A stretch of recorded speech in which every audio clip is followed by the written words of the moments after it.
There's a CEO, he spent $20,000 hiring this lead gen company and they didn't get anything. It really, really sucks, but it's not like an uncommon story. They didn't trust anything with marketing. So when I was telling them my ideas, they didn't trust it. They just wanted to go back to word of mouth, whatever the heck walked in the door. And then there's this other roofing company that spent $11,000 in 4 months on an SEO company. I said, why are you spending $11,000 on the SEO company? They're all like, well, they're gonna give us contact forms that people fill out. And they got, I think, just one form filled out for $11,000. So one form in 4 months, that really sucks, but it's not uncommon. A lot of people go through this. And what happens is everybody who wastes money and doesn't get a result, they stop trusting marketing companies and marketing plans. And every owner, I like to say, has like one good marketing trick that they do, and they stick with it, and that grows their company to a few million. And then when they want to grow again, they have zero trust in anybody. So it's pretty easy to guess what they did next. They don't trust a marketing company, they don't trust a marketing plan, and they go to what they know. That's usually word of mouth, referrals, just meeting people, networking. And they don't even realize that they usually have something digitally that's working for them too, but they just think it's all kind of like whatever the heck they're doing that's making their marketing work. I just want to tell you the right way to get it done so you know, and it just happens to be the way that R7 does it. Every local business needs 3 things in order to make their marketing work. These 3 things, if you put them in place today, it's 2 to 3 months that you're going to notice a massive difference. But if you did all of these things right now, perfectly the right way, you're going to absolutely get an increase of business. I've seen this for years, regardless of the industry, as long as it's a local service business that relies on Google Maps, their website, and social media. So how we approach things, so I call this the trifecta. The first thing is you have to have a Google business profile that is right. And what right means is Google has about 180 pages if you printed them all out at like their support, googlebusiness.com, whatever it is. And they say that you have to have a profile that is fully filled out.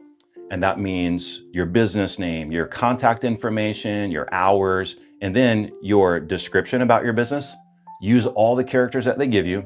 Then every region that you serve, and then every product or service. They have a link in that product or service. They have a title you can give it. They have prices you can give and a description. All that stuff needs filled out. Then the next thing that you need that they say is about every week or two, you need photos or videos that are going on there. And then you need to get a post or an update. Google tries to change this all the time, what it is. Right now, they're called updates, about every 2 weeks. I'll tell you about reviews in a minute, but the secret to posting on Google Business is that they sort of wipe it every 6 months to make sure that the information is relevant. So you got to keep up on that. Then you have to have a way to get reviews, okay?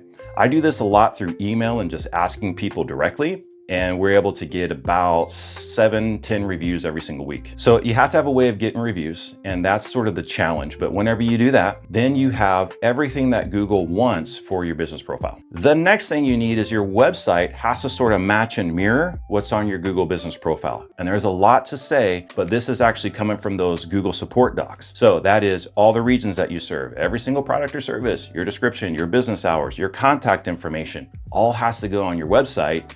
And then it has to pass Google Page Speed Analytics. Let's put the link right here because I don't actually remember the name. I just use it all the time. It's weird how that happens. You have to get like 90% in your speed, your performance, your SEO on that. We accomplish this through using Hugo. Hugo is a cool way to build a website. If you don't know much about it, just go ahead and study it. Then whenever your website is there, the last thing that you need is you need to be on social, at least 3 posts every single week. That's the minimum. And those posts can't be like Canva templates or AI or just stuff that's stupid.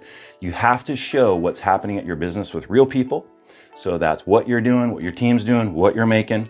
And they probably want to be pretty short because a lot of people want like the little commercial when they're scrolling by, and it gives them that little impression of what you're doing. If you do those things, you then are able to pass what I like to call the 5-minute decision test. That means people, when they're looking for a local service business, are what we call high intent traffic. And when they're doing that, they're going to compare you with everybody else that they see on Maps or Google search. And this goes for Android users, computer users, and iPhone users. They're all looking on Google or Google Maps to find out, like in their gut, if you look trustworthy. It's like this. If I call, are they going to be able to help me right away, or am I going to get the runaround? That's really what they're looking for. So if your Google business profile your website, and your social media says all of that, you're going to increase your calls.